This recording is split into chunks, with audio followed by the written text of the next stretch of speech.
nabino tozali na besoin makambo esila donc Yvette Kalomo nengo memi la vérité des urnes kende na Pamela Chikulaka bongo à comprendre yango biloba lobazo sala parce que muto ame oye oiba o azotinda bango lelo aboti silence amoni ke mbongo na ekuti fala tinde la famille na e atinde li ba janvier o lo ba janvier viezo bongate o lelo yango moni na ba vérité de jour nango tozo lo belango pe na ba janvier parce que janvier aloba ka za délivré mais tala lelo on a lobaki merci beaucoup à Yvette Kalombo parce que à comprendre la vérité des jour na banya au premier épisode na banya ngo pa ya tantine wana o kuta bouja na été o yemo comme toi Pamela Chekula une fille donc n'a habité ce qui lelo neti na lo bapel comme janvier neti janvier lelo ozomona quelqu'un moi janvier zo bouger na ngote zo sanango lo monte pas zo lo beza na nka lokuté za nka ke ba mbongo ba 50 € ba bazo pesa kaye pour na déstabiliser Karine ngo lelo zo mata la vérité na yo mususu bato mususu bazo sepela na ngote tanga bengai abisi ngai yebisa pekiti tana wana betama te abetama ngapi na yebisi oh yozo luba bongo bango bazo répondre parce que janvier zo finga azolika na bafimbu na fimbu azofinga kebo afingi yoka sitango janvier zo finga bango bakanga monoko baotala bapamela kuna ba répondre bakanga monoko te baotala te ozo comprendre na répondre clairement na yebisi janvier patika kofinga mais lelo loko nazo ngena lobelo ko mo salinga pasi na fimbu na ndeko nanga loration na linga bino mingi mais bozo parvenir ya kolekisa janvier mokonzi afinga mama Karine so par exemple ngai titan Alexis Muntu azofinga le wana pe ya mambo afimu na fimu wana maître Ibrahim nitoka ninda bisenga mais pourquoi janvier lelo ataba sustina Karine mokonzi akoki kolobarata moi bolamu mukie ya Karine te maître Ibrahim nitoka ninda depuis quelque part bisenga le wana c'était maître makambo leza la futilité car ba ken balinga par rapport à la visibilité mais comment en janvier lelo kokene na ba film na fin coïncité Karine Mokonzi za muto abimisa ye lelo yo ba janvier te Botika Gel Show a été avec nous le linge se lave en famille lelo to na kimia to na message ya paix to na message mais ba onyoso ba na soni bazo kokate oyo batala rabiso ba mona ki kema muto za ki lokuta banaki ko malmener Karine ka pona ba ko ise par rapport ya étoile laé batumsu ba ki ko pona ko plonger na kombo Karine Mokonzi preuve en est le tota ko mona ba chaîne bimi na kombo Karine Mokonzi makambo bimi belé au sale émission Karine Mokonzi yango to lunzaki na besoin ya vérité de urne toyeba eloko nini ezo sala ke Karine Mokonzi kombo na e etanga mapamba pamba yango moni pegiti ton na ki na idéologie wana vérité de urne vérité de jour et bimisi ba vérité lelo étant on a moni Yvette Kalombo ya kotake ya kolobana bateau parce que le komika quand même nga ba finga anga mukala Karine zoba yo intellectuel boina parce que bango plus tard la vérité de jour et ko mona na miso ba lelo moni bateau tout ba équipe na babu mutsa Karine Mokonzi baza li sous actualité te baza na makamuté cette fille a continué mon entier botalelanga Congo température, ya maman Rosette la fleur, Nadamou. Après avoir défilé dans la cité Pola, mais cette fois-ci. Congo Température TV. Désormais, suivez-nous sur cette chaîne. Congo Température TV. Congo Température. La patronne, Rosette la fleur d'amour, chaîne à solo. Émission religieuse. Théâtre, musique, environnement. Émission sportive. Émission politique, donc, nulle part ailleurs. www.congotempérature.com. Pour nous, ça information à temps réel. Congo Température. Et y a mon pépé Asiga. Ya Tobina, Congo Température. Et y a mon pépé Asiga. Bonjour petit temps. Ouais, bonjour Chanel Discorel, bonjour Nabachar Internet, tout ya Congo Température, au vraiment à présent à cause de la émission Nabiso Caméra Cachée. Merci beaucoup Nadjo Lili Atal en chair et en os. Merci beaucoup Henri Modogolo depuis Canada. Merci beaucoup à Igor Mint, Motema Denise Fabiano. Merci beaucoup à Maman Cathy Ale, le Motema Papa Jimmy Placide depuis Paris. Merci beaucoup à Maman Arlette Matoko depuis Londres. Mamie Mola depuis la Belgique. Bateau tout bazo soutenir Peggy Titan Pessimino, merci ainsi que Bana membre na Pessimino, un grand merci. Peggy Titan toujours en forme. Ne bon moninga vraiment na commission Nzambe parce que le leza mokolo yenga na uti église yango tellement ils ont passage obligé faut les awa et pas Shadrack Discorette dans Congo température caméra cachée ou et puis ça va vraiment ma cam na ba cher internet boni santé calme ba mina Cécilie o ba menacer ba beta yo ngamo pina ozo ba pelle ezana mutu moko azobenga soka bengi o yebisa peki titan lokwa na beta mata o betama chaque jour o benga nga na ebité yo poto zo ba menace ngo biso za ba combattant toza bato lelo déjà tant on dit mi loko il faut tomber mango jusqu'au bout par rapport à maintenant ces alarmango et ça les manango je peux pas être frayé par rapport à tout ça parce que quand je dis que je reste positif na affaire au ngana mima qui on amena qui a notre concert azaki traumatisé ou azaki malmené pas bande ko na biso bato to bazaki contre Karine Moko je reste positif so ba betinga ba kainga ezalaka ba fruit il y a onga dans ce salle donc pour moi je dis que non mutaobe tangati mutaosa ngapé ma bête parce que je parle que rien que la vérité aux manaka sa motema nanga na été pour nana finga bato na été pour nana léser bato mais c'est que je parle ce sont des choses très vraies et ça ba marambo que ezo sala ki lelo bat ba comprendre qui est Peggy Titan zo kende wapi Peggy Titan suka wapi ba vérité na yo mususu bato mususu bazo sepela nango te tanga bengai abisingai yebisa Peggy Titan wana betamate a betama ngapi na yebisi yozo luba bongo bango bazo répondre parce que janvier azo finga azo lika na ba fimbu na fimbu azo finga kebo ya fingi yo kasi tango janvier azo finga bango ba kanga muno ba tala ba pamela kuna ba répondre ba kanga muno te ba tala te on se comprend na répondre clairement na yebisi janvier patika ko finga d'abord pour na marambo nyonso complot au ba sala ki l'autre au mona ba o chutanga kombo ya fi Pamela Chekula une fille donc na habité ceux qui lelo neti na lo bapel comme janvier neti janvier lelo ozomona quelqu'un moi janvier zo bouger nango te zo sanango lo monte pas zo lo bezala onka lokuté za onka ke ba mbongo ba 50 € ba bazo pesa raye pour na déstabiliser Karine nango lelo zo mata et on doit comprendre que surtout zo kota pe na kasa confusion tout dans attention à répondre tes bateaux tout au bazolinga lelo ba déstabiliser Karine parce que tu dois comprendre que la vérité des urnes au na lobaki merci beaucoup à Yvette Kalombo parce que à comprendre la vérité des urnes à bannière au premier épisode à bannière pas ya tanti wana o kuta bouja na été o yemo comme to approcher Karine Mokonzi na Kinshasa o lelo ngasa la campagne de déstabilisation contre Karine mais aussi manangote donc pour moi qui na bateau lelo o nyonso bazo finga Karine Peggy Titan on finga les sauter alors finga c'est trop dur Peggy Titan à quoi attaquer bangote parce que l'autre comprend la vérité parce que quand je disais que Karine Mokonzi a McDonald's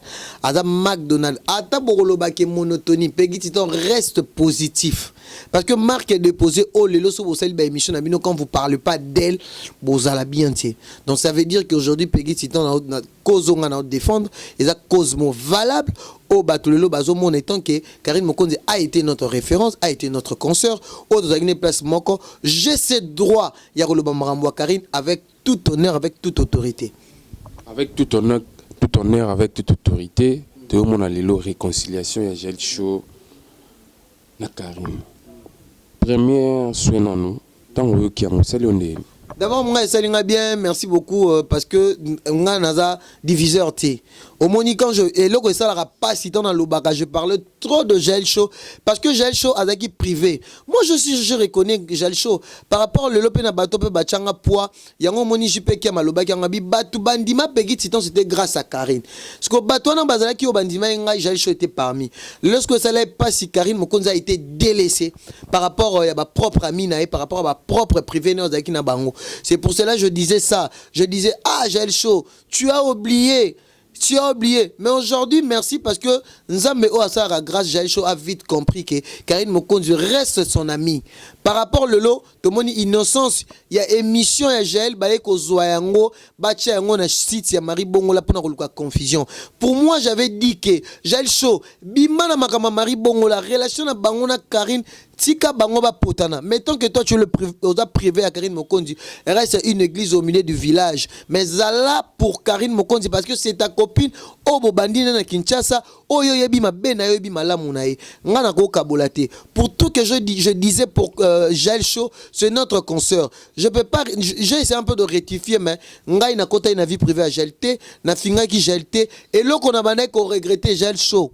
tala simazonga mutu Karim Mokonzi tu peux pas le délaisser. Preuve en est les loso qui gèle a un problème biso équipe nationale Karim Mokonzi akotika gelte bato batika koloba oh boy bato tout bobenga nga bopesinga ba conseil concernant Jaël Chaud c'est ma sœur nakolinga jamais mabe eye la Jaël le temps que nga pegi titan nazo que exister na kati ya internet donc bolamu ya Jaël les appelle bolamu ya titan mabe ya Jaël les appelle mabe ya titan pas si à Jaël les a pas si à titan donc pegi titan Adam Moutote encouragera mal donc j'avais envie que non réconciliation entre Jaël Chaud na Karim Mokonzi Jaël a reconnaître que Karim Mokonzi a privé nae au moins il est là batumsu bakomi ko kota maramususu o bazolo ba n'importe quoi balingi ba diembela par rapport à ni moi je regardais des émissions précédentes à Jaël Chaud à lobby mabé moroté mais bato ba kosa qui confusion le débit à marambo ezaki janvier o azak garçon sans abri o azak garçon mo bolinga kacha gel na erreur mais gel c'est notre consoeur que je dis que non je ne cesserai jamais de Giako Bundelara Karim Mokonzi et l'équipe nationale quand je parle de l'équipe nationale eza bato nga na fana bango ba leketchou ba gel chaud baza ba sœur nanga c'est la famille reste la famille ngana zozonga na dej oyo j'ai choisi koloba l'équipe nationale c'est plus que même la famille le lot total à part ya Karim Mokonzi bisika yo azali ezo senga soutien parce que problème Karim azui na poto sur le lot par exemple tomoni malheur ya Karim ezala bato no sona ba oloba ba osepelate biso tout équipe nationale tozala fautif parce que te soutenir yété donc tozala na unité tozala na amour. Moi, j'ai pas envie de séparer des gens. Je n'ai jamais fait ça. Si aujourd'hui je suis devant votre plateau, c'est par le que non.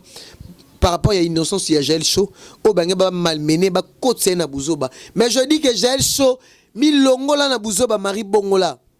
Milongola na bouzoba, Marie Bongola. Biso de kobo ya yo tete kobo ka yo te mutu mota ko luka confusion pour na yo na Karine. Parce que aujourd'hui, Dio na open na Karine elingi sa pe batu. Nga pegi titan.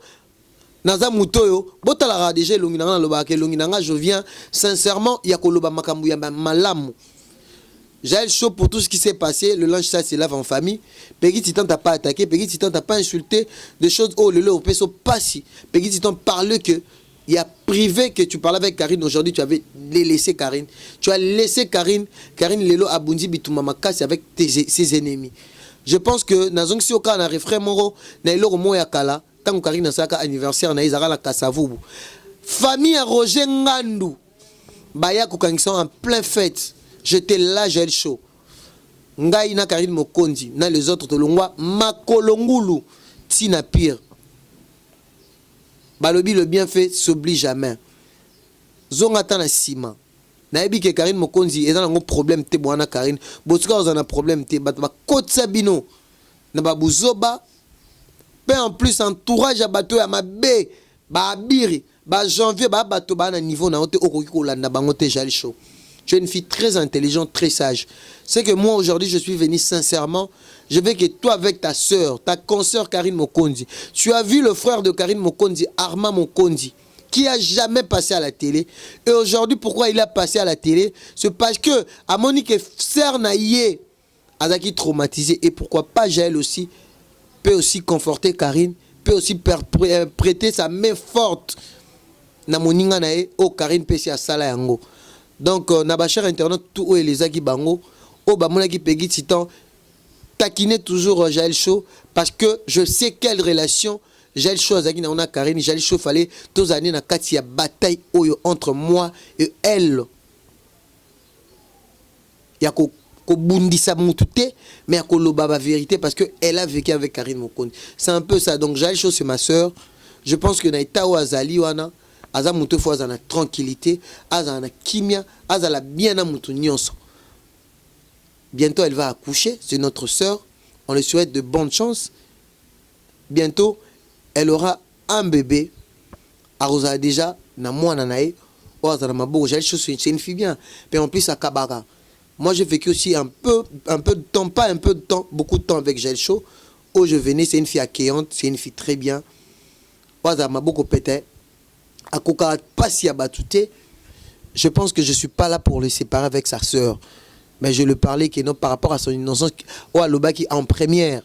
les lois changent qui langage. Batoune Bamona qui est ma bé. mais toko ko juger bangote toko juger payete ngana bi moté majorité on y a pensé mais c'est que moi aujourd'hui on a yeli dans un besoin de réconciliation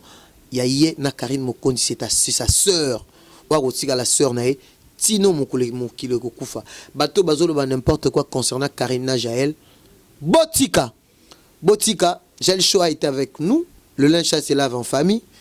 le loto na kimia to na message ya paix to na message mais ba onyonso ba na soni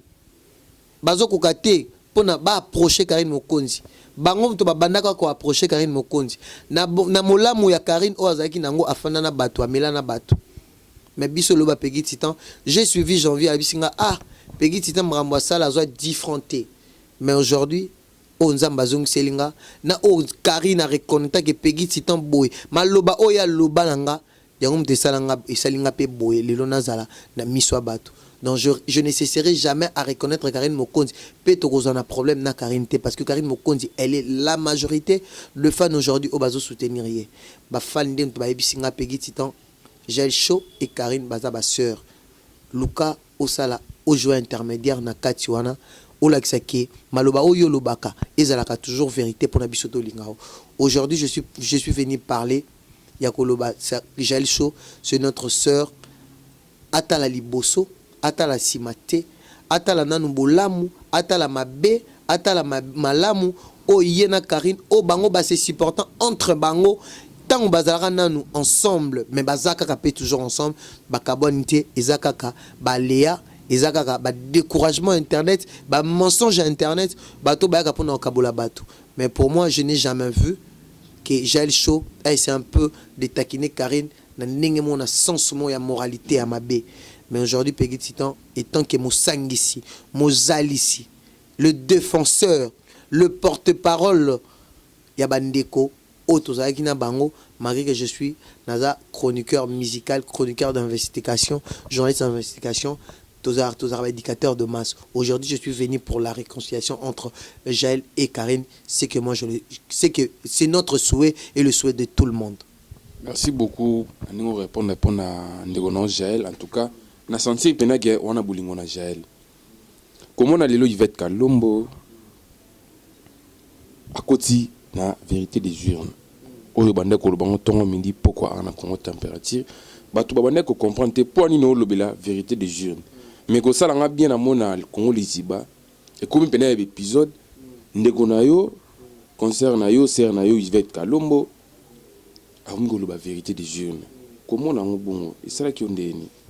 Aujourd'hui, je suis ravi parce que cette bataille guerre au Nabundi concernant Karine Mokonzi a été malmenée. J'avais commencé la vérité de jour Nebimaki par rapport à Bandeko Oyo Batal Arabiso Bamona qui Kemamuto Zaki Lokuta Bandeki ko malmené Karine Kapona Bako ici par rapport à Étoile Lae Batumsu Baiki ko pona ko plonger na combo Karine Mokonzi prévenir l'autre temps que mon abaché Nebimi na combo Karine Mokonzi Makambo Ebimi belé au salle émission Karine Mokonzi yango to nzaki na besoin ya vérité de urne toyeba eloko nini ezosala ke Karine Mokonzi kombo na etanga mapamba pamba yango moni Peggy Titan na na idéologie wana vérité de urne et bimisi ba vérité lelo etant na moni Yvette Kalombo ya kotake ya koloba na bateau parce que le komika quand même nga ba finga anga mukala Karine zoba yo intellectuel boina parce que bango plus tard la vérité de urne et mona na miso ba lelo moni bateau tout ba équipe na babu mutsa Karine Mokonzi bazali sous actualité te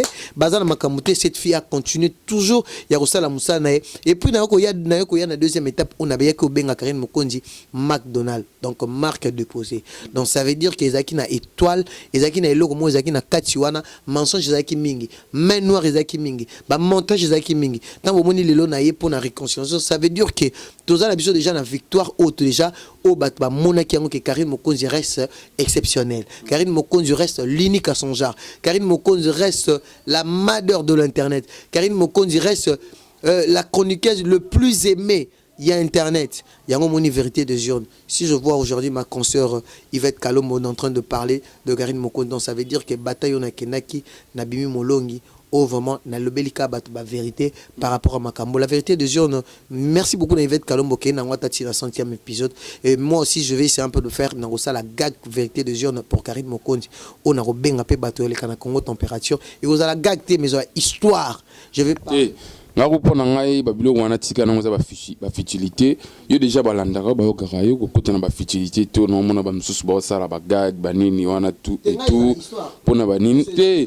moi la vérité des urnes na yo nga na préférer le bango kana caméra qui kokota na babilo msusu wana donc et ça propre te bon nga pena marteliser muke pona inde kono Yvette Kalombo comment na lelo pe akomi ko bundela muninga na yo ba ki ba mi o ba sofa ba mi de longue date. Mais à côté de l'eau Karine, oh muninga na ngati. Lelo yo batu banda lo ba Congo température cheno yo kara Karine. Mais ba Yvette Kalombo peut pas prendre conscience. Lelo komi pe kolobela pona muninga na ye. Parce que ta muninga na ye. On se comprend muninga na ye. Comment na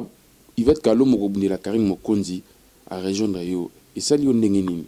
Malobani no koloba pona Yvette Kalombo. D'abord, je dis merci parce qu'aujourd'hui, les humains, et l'amour du prochain, et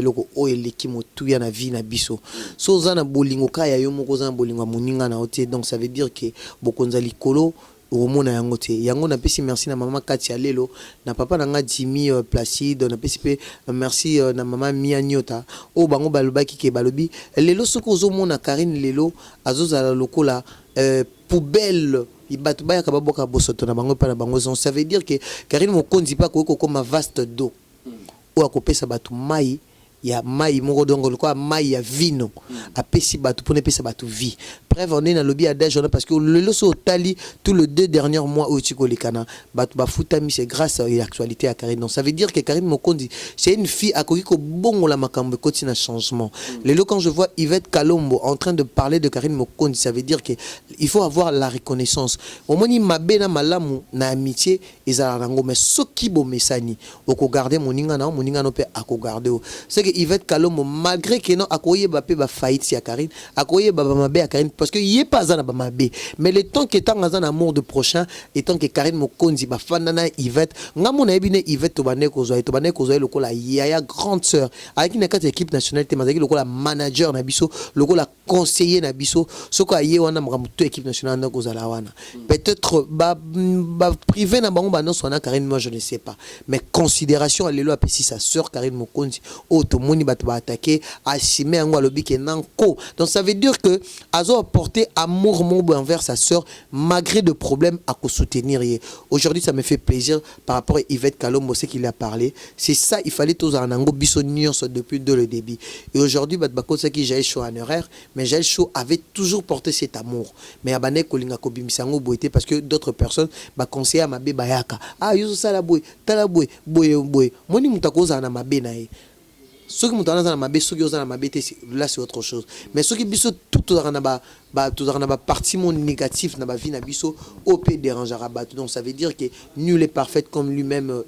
le bon Dieu a parlé. Donc ça veut dire que nous n'engue to fan na Karine Mokonzi. Il fallait soutenir Karine Mokonzi. Na bateau biso to mona bangote, to fan na bangote, bazaki ba relation à Karine. Biso il fallait to zo kaka bande na biso ya ko soutenir notre sœur ya koloba. Mais ya ko pesa ba ndeko na biso conseil na cause so to moni en la mabe. Je pense que je sais qu'Yvette Kalombo réfléchit beaucoup, c'est une fille vraiment très intelligente. Je pense pas les loso qui andimi même à l'obi combo ya Karine qui a l'obi que non Karine na côté la Karine mais quelque part étant qu'une fille très sage, une fille qui ayebi ko réfléchir à la maturité, je pense que après ça rappelle Karine Mokonzi ba conseil na kuzu. Donc c'est ça un peu il faut les bongo. Ngani na bongo je peux jamais venir devant comme ça, je viens je passe comme ça et je dis directement Yamabe à Karine Mokonzi parce que je vécu avec Karine.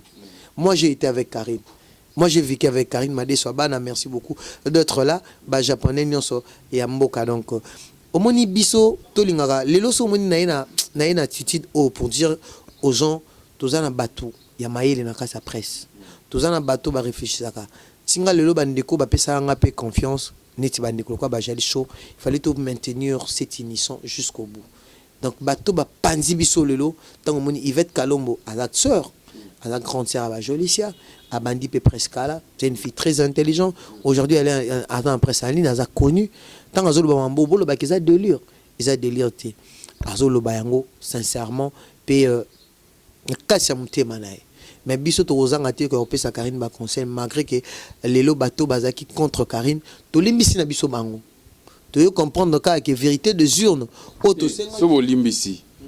Yvette Kalombo na ba propos teni na minga zo telemela Pamela Chekula. Non, au moins Pamela Chekula. Pamela Chekula c'est une fille azaki d'abord jalouse. Na Kishasa awa ba te belé o lelo ba kina poto Karine ta approcha bangote comme de Juvenal, ba Tracy, ba Luka Karine na chaîne na bango. Karine a été na Congo Mikil, to le ba vérité. Pamela Chekula ozala jalouse ndengeninte parce que avant il y a kende poto elle veut rester Karine Mokonzi. Karine Mokonzi était très stable. A foutre la place à bien. Azalaka bien avant au poto parce que Karine Mokonzi à Kinshasa elle vivait très bien koleka le somoni bandi ya bateau lelo bapesi combo ya notre filinda o que j'envers au benge mavondolo Pamela Chekula za na kati ala kisi jalousie na e azaki fio akina ke za une actualité. Est-ce que tu as déjà vu de live des émissions quand tu attends la page na e il y a moins de gens au balandela kai parce que il y a beaucoup de lobat bazo continuer toujours bango maximetier ndem te kunda bango bakanza ki Karine en son même sort mais Karine aujourd'hui ces 2 derniers mois que elle est qui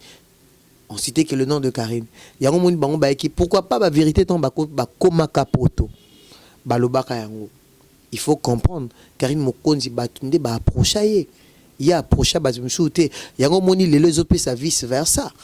Batouana bazo bundisi c'est normal parce que Batouana ba qui n'a pas intérêt. C'est un peu ça. Yango na sola ki ming na igor mintu na sola ki ming na Jolili ata la pena busanité Henri Modogolongo na Clairbeau Boula le million garçon de Paris le baby fait c'est le ngaba na mike ba ça ngaba makambo ba te belé ba so sanga mi pegi titan c'est bien. Tu vois quand tu viens j'ai beaucoup agi. Yango ba benga kinga Marines américaine na cette bataille le na moni na che kimia. Nengi kimé koti tu comme ce ko kotsa ko omoni ngaba benga nga chef cabinet. Na comme ce qu'on a lukana kotsa ba ordre na kotsa ba kimia na bateau ba désertaki na bateau ba qui ko corrompre bango yango moni les loges fait c'est que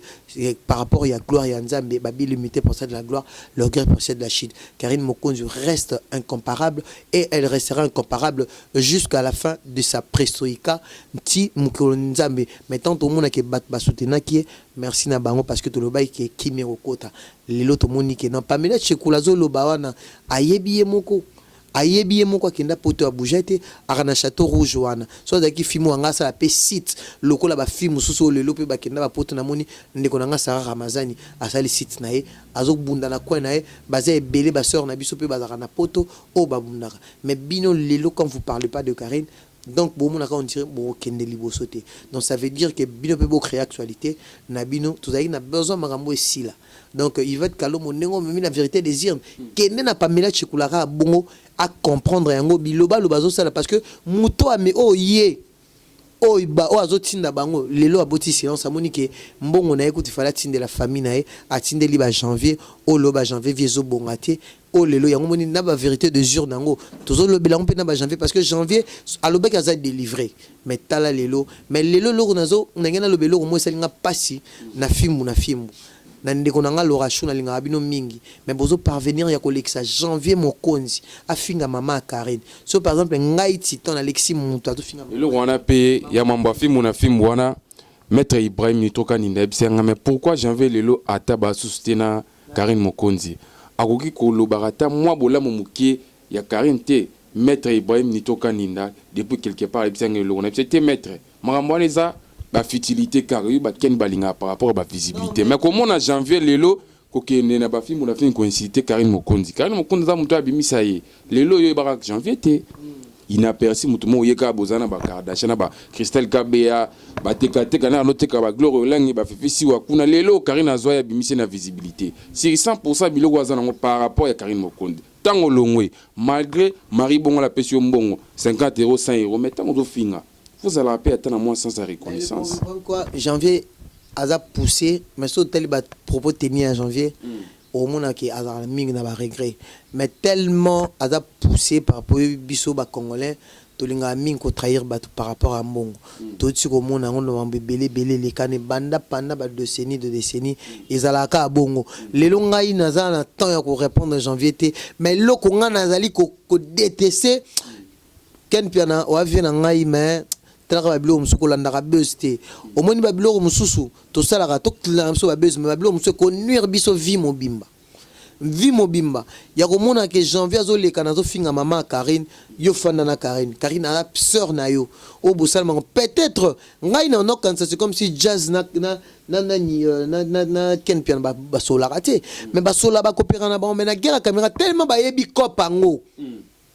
yango moni basala mama bo mais ils allaient exagérer té tous na ba limite yango mona muto na TV a fini maman muninga na chaîne na yo ezo sala bien té neti nga vraiment ni na lobaki on a lukaka réconciliation na ken pian lelo naza na temps ya ko lobati na solana ba lorachuna ba malika nga naza na coin nga il temps qui na tigal positif parce que j'ai été avec Karine et je reste avec Karine ne mon bazalaka jamais nga na ko leksa mutu na plateau na nga soki rozana ngo pona buzz a ko lobani na ken pian c'est normal mais à ko déplacer à ko kota na vie privée ou bien ko à maman et bah Ken Piana je peux pas autoriser ça et le quoi bon vraiment malgré par rapport à Jacob venangai Ken Piana mais ka ko côte ça ba rigueur parce que janvier lelo bat baromi ko baé soka ko lobanaye afingane Karine c'est pas un problème mais ko côte na ba parents yango moni ndeko ya Karine Armand Mokonzi a payé avertissement na janvier soka ko finga Karine a muto a mesani na ba buzz et ko déranger était mais yata la vie na ye azokende wapi père kosuka wapi na âge na ye ya koleka na TV baninga ba profitara soki azaki garçon mo maile bangaki a profiter makasi mais lelo azui délivrance à Karine Marie Bongola zozwa kaya tinda ke ba 50 € a pasi o bande kone bazo détester est-ce que kozango tina suka bande kone bazaki na bango bakomi ko changer langage au moni bango lelo donc tous on a besoin de souci à ko répondre sur janvier loba pesa ko suka ngalo na ekaka par rapport ya ko yipsa na bande ko tout naza na politique à diviser pour mieux régner donc yango loko lelo na ekolobela notre concert j'allais choper na mona ki na problème était je parlais que a lobelaka innocence na qui prévu à bana ekoloba ou a lobela ki ngote donc pour janvier moi je suis bien éduqué et je suis déjà aujourd'hui na image moza immense na kasi internet puisque janvier olo bat bazo considérer nga loko ba maman nga Pauline Chako ba maman Marie Louise Bolumbu na Belgique ba maman Eugénie Kassai ba maman Meje ba mère maman Béa bato nyonso balinga nga o bazo soutenir nga ba zeng auto zenga mambo parce que dans les signaler bato tout besoin a besoin que non bo somba monter yebisa na bato tout bana besoin somba bana besoin monter o monter à Cadillac o monter à moto o monter ya bateau ezala ya avion contacter auto zenga mambo na Irlande okosomba monter ya eloko nyonso za nango besoin na pesi merci na bato tout bozo soutenir nga papa na nga Jimmy Placide boza vraiment belé Patrick Bilan Fouamba le véritable irlandais bandeko vraiment bozo soutenir nga Peggy Titan Ephraim attendez-le na pesi un grand merci Emani Kialanda na Londres Emani Kialanda Mama Karine Jamba au beau soutenir Peggy Titan donc le lot est vraiment na face cachée mon robot parce que c'est caméra cachée il y a une face cachée pour nous relaxer bateau na nga moté ma bête nazara na té na politique à diviser pour mieux régner Jaël Show a été avec nous tous en a besoin car que innocence naie et bimana miso bateau avec sa batouké Karine Mokonzi reste son privé jusqu'au bout. Merci beaucoup Karine Mokonzi reste son privé jusqu'au bout tout le monde a soukato chité na déjà na bateau balandi yo Peggy Titan ba tiaralito ina bango bayoka rayo webisa bango ni par rapport ya la donna la patrona par rapport à bandeko no pe msuba bunda pona Karine Mokonzi okolo banini na passage na caméra cachée. D'abord je dis un grand merci je dis un grand merci pour toutes ces personnes là bah soutenir Karine Mokonzi Nathan il y a pas problème Nathan il y a difficulté Nathan vraiment Karine Mokonzi était vraiment avec vraiment démoralisé mais bien surtout prêter mon fort. Na pesi merci mingi na Fenek merci mingi na Muna merci mingi na Beki bato tout vraiment ba componer ki kezai nango ki mukala te ezai nango ninte ezaka justement ya kondima parce que o basali tout ça Léona Karine jo musu pe ba osala ngo pe na baninga mususu et pourquoi pas basala ngo na gel pourquoi pas basala ngo na lekechu et pourquoi pas basala ngo na bandeko nyonso pe lelo basali Karine Mbolamu donc Karine naza humain azana ba sensation aza pe na ba benga ngo nini et oyo pe ba mémoire lelo pa ko tala ke mutu boye asunganga na tanga pasi Karine aza fimo aza ingratité so Karine aza ka ingrate mais nga tanga komba pegi titante tanga zaki na Saint-Pétersbourg déjà là je reconnais déjà que valeur Karine Mokonzi o apesaka bato tout azana bango malgré que non bato na ndé bazo linga etenir ka que non on est là jusqu'au bout tous aliwana tous abaza ba famille malgré que non le long muta muto azo sala chemin nae mais du fait que tu fais la place moko Karine Mokonzi a été notre référence odaki ndeko abandaki makambu ya buzz abandaki makambu kombo liboso na biso yango kaka il fallait kaka to intervenir na makambu nae. Merci beaucoup na bandeko tout Yvette Kalombo, merci beaucoup na bato tout o baloba qui vraiment bien à Karine ba bomba qui m'a benaé balobela qui m'a bien à Karine na kuzu ya kopesa ba conseil. C'est ça le vrai vrai ami donc bazala bongo donc ngai na pesa apé Karine Mokonzi ba conseil mais je pense que na bato no so bazo finga bazolo ba mabe à Karine totika bango mais déjà vérité de Dieu on a déjà essayé bani tout moni que baza suna eloko lobate baza suna argumenter bazolo kasko na minute ba réfléchir pour na ba lobaka dans so bazo ya ba déstabiliser Karine c'est pas un problème nous on reste toujours positif jusqu'au bout. Merci beaucoup na ba cher internet au bozo pesanga vraiment bozo prêter lito ina bino ya kolanda ngai miso na bino ya kolanda nga ba maman tout vraiment bozo soutenir ngai ba tantine nga tout tantine nièce depuis les États-Unis na pêché un grand merci la famille Jean Chambaredo et la famille Jean Chambaredo et Mami Chamba Henri Modogolongo en Canada n'a pêché vraiment un grand merci bateau tout bolinga nga petit temps dit de la Bosch na États-Unis et Chibos de la Ri n'a pêché un grand merci bandeko nyonso boza na kata Irlande au bo soutenir nga na moni suna Finlande Mami Menga n'a pêché un grand merci kana kata Finlande wana na moni Aline Baston na kati ya Lyon na moni mon vieux Blaise Baston n'a pêché un grand merci na mo sino Aline Baston bateau vraiment boza ebele merci beaucoup na maman Rosette La Fleur d'Hambourg parce qu'on a commencé cette bataille avec toi et aujourd'hui la vérité de jour au bataille qu'on comprendre que Karine Mokonzi reste Madonna donc merci aussi à Karine Mokonzi continue toujours Yagozala toujours Nengozalaka parce que tu vas pas changer et logo tout esprit nyonso bané ko pesa nini confiance nyonso bané pesa ba tout le lopesi na bato tout monde ba fenek malgré que ba rappeler à mutu mabete mais le lo fenek azanayo tu continue toujours pesa bango vie donc c'est ça mabenayo bato balo bango balobango boponi ça la bien pour nzamba matisa donc un grand merci na bato tout pe bazo pesanga ba conseil pegizala bozala mais je dis que la grâce d'Éternel nous suffit. Je pense que avec cette affaire ils a pu faire mon pambaté aujourd'hui j'ai aussi des relations au pays que non bato ba considérer nga pour na Karine pour na nazo bundela parce que bato mingi batika ka bato natanga pasi moi j'avais dit que non je serai avec Karine jusqu'au bout atika otinde nga pété na finga mutu o no so bané koloba par rapport à banali sur le net Karine atika lo benga nga te petit temps démarrer donc atika pour lo balanga mabete bato botika loba Karine atinde nga te Vivette dit ça beaucoup Karine tatine d'Arabio au finga donc Karine n'a jamais fait ça c'est une fille modèle tant on a une équipe nationale atika la portine dans ngati pegi titan finga boy sala boy bato bazena kata équipe nationale au baki na politique à diviser pour miriner ba onde bazaki ba finga donc un grand merci na bato tout bolandinga partout dans le monde na busanité c'est Léo Igor c'est Léo masalangai c'est Léo comme les arasunani je reste ngoi depuis Belarussie un grand merci à toi un grand merci à Ken West congolais Geller le Mboto Junior Chamba papa na Just Naitan la famille Chaumba bateau tout et ma famille aussi na Canada bateau tout bolinganga pegi titan je pense que le lozakika par rapport pegi titan toi qui pour te faire réfléchir bino toi on a besoin de diviser pour mieux unité donc Marie Bongola ndeka mtati article na Sony mais c'est notre sœur toi on a besoin que Marambo batika Karine Mokonzi tranquille à ça la vie nae a keneti boso ba otu baloba ki mabe ya Karine Mokonzi ba ke bango pe barzana mabe na bango merci. Monatie botelelanga Congo température ya maman Rosette La Fleur Nadambu. Après avoir défilé na site Pola mais cette fois Congo Température TV. Désormais, suivez-nous sur cette chaîne. Congo Température TV. Congo Température. La patronne Rosette La Fleur d'Amour, chaîne à solo. Émission religieuse. Théâtre, musique, environnement.